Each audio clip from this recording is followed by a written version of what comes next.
Je ne vous ai pas vu.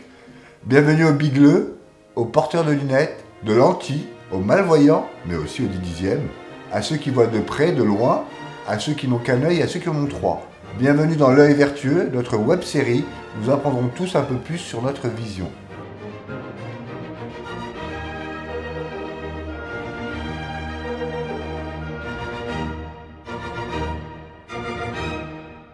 Vous connaissez tous Galilée, le premier utilisateur de la lunette pour observer les étoiles.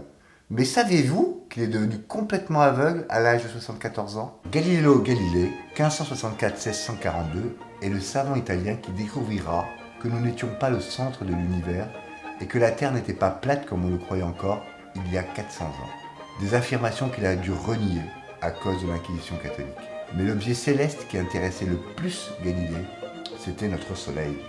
Pendant des siècles, on a cru que la cécité de Galilée venait de ses nombreuses observations du Soleil. Des observations très détaillées des taches solaires, mais quelques 24 ans avant de perdre la vue.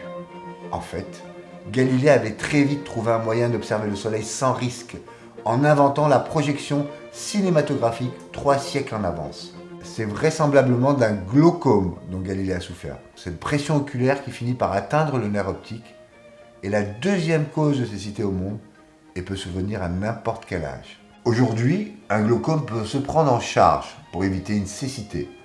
Mais pour cela, il faut le diagnostiquer rapidement. Et c'est pourquoi à chaque visite de contrôle chez son ophtalmologiste, il faut vérifier sa tension oculaire. Vous savez, le petit pchit qui vous envoie de l'air dans l'œil.